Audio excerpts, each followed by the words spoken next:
과학에 대한 모든 궁금증을 풀어주는 궁금한 S 시간입니다. 나비 효과는 사소한 변화가 엄청난 결과를 초래할 수 있다는 의미인데요. 네, 이 나비 효과의 어원은 무엇이고 물리학이 이 문제를 풀지 못한 이유는 무엇일까요? 지금 바로 화면으로 만나보시죠. 안녕하세요.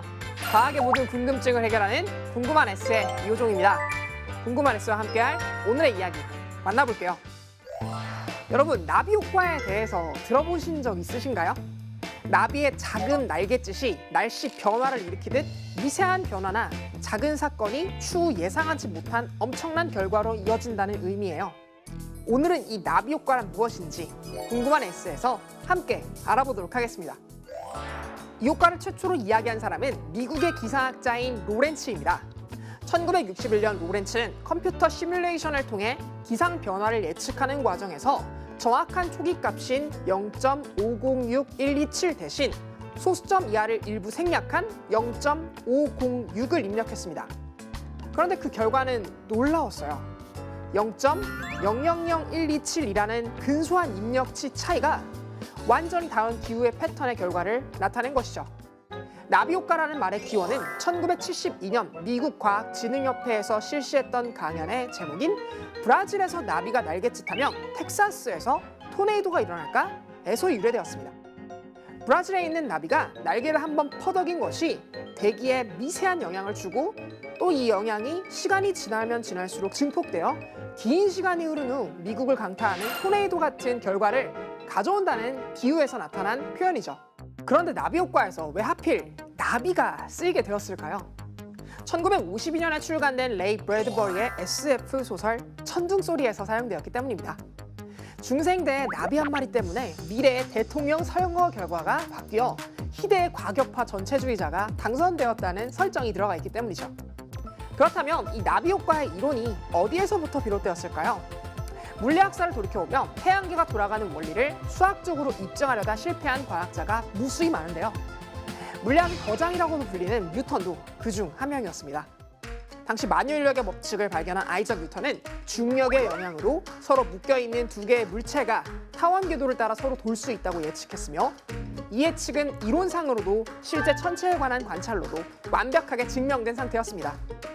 항성과 해성의 타원 운동이 전형적인 그 예인데요. 이처럼 물리학에서 물체의 움직임을 분석하고 설명하는 분야를 역학이라고 합니다. 그런데 이 역학을 이용하더라도 설명하려는 물체가 3개 이상이 되어버리면 서로를 간섭하는 힘이 복잡해져서 그 현상을 설명할 수 없게 됩니다. 이런 부분을 물리학에서 N체 문제 또는 3체 이상의 문제라고 하는데요. 태양계의 행성이 이 3체보다 많기 때문에 수학적으로 증명이 불가능한 것이죠. 이런 3체 문제는 수학, 물리학 분야에서 손꼽히는 골치 아픈 난제였습니다. 쟁쟁한 수학자들이 이 문제를 해결하기 위해서 달려들었지만 이렇다 할 제대로 된 결과물을 내놓지는 못했습니다. 이러한 이유에서 1887년 스웨덴의 오스카르 2세가 이 문제의 해법을 찾는 자에게 막대한 부와 명예를 주겠다고 제안했습니다. 그 수많은 물리학자와 수학자가 이 문제에 뛰어들게 되는데 이 문제를 해결한 사람이 바로 앙리 포인카레입니다. 포인카레는 이 문제를 큰 궤도 운동을 하는 두 개의 물체를 하나로 묶고 그 큰 묶음과 작은 궤도를 이동하는 한 개의 물체, 이렇게 두 채로 문제를 단순화해서 3체 문제를 설명하는 데 성공하게 됩니다. 이러한 설명 방법도 상금을 받기에는 충분히 대단한 방법이었지만 이 시점에서 포인카레는 자신의 설명 체계에 커다란 오류를 발견하게 됩니다. 이체 문제의 큰 궤도가 조금만 틀어져도 궤도가 불규칙적으로 변화할 가능성, 다시 말해 카오스, 혼돈 상태의 가능성에 대해서 발견해버린 것이죠. 이렇게 해서 포인카레는 아주 미세한 변화가 완전히 다른 결과를 가져온다는 카오스 이론을 발견하게 되고, 이 이론은 컴퓨터 공학의 눈부신 발전에 힘입어 작은 변화에 따른 카오스 상태를 컴퓨터를 이용하여 연산하는 것이 어느 정도 가능해졌습니다. 이러한 카오스 이론에 자신이 연구하고 있는 기상 변화학을 접목해 에드워드 로렌츠가 나비 효과라는 신조어를 만들어냈고, 이것이 지금 쓰이고 있는 나비 효과의 어원입니다. 참고로 아직도 3체 이상의 물체에 대한 비밀은 풀리지 않는 미제로 남아 있습니다.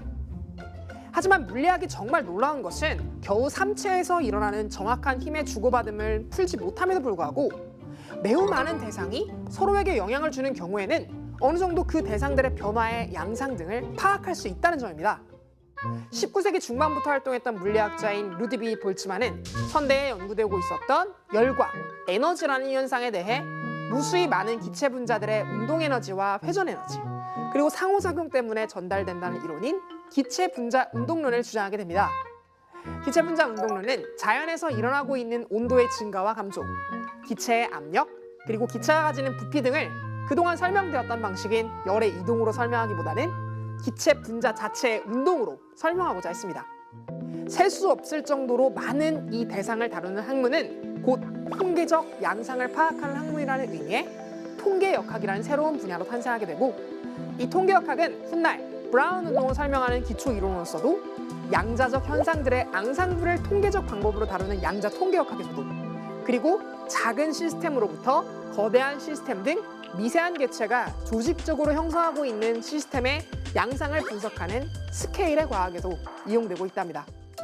로렌츠에 의해 주장된 나비 효과에 의해 현대 과학에서는 기상 변화를 완벽하게 예측할 수는 없지만 바로 이 통계역학적 방법을 이용하면 그 양상은 어느 정도 짐작할 수 있고, 바로 그러한 이유 덕분에 일기예보가 가능한 것이죠. 오늘은 나비 효과의 역사를 따라 카오스 이론과 포엔카레의 삼체 문제 등에 대해 알아봤는데요. 현재 나비 효과는 과학뿐만 아니라 경제나 대중문화에서도 많이 쓰이는 문화 용어입니다.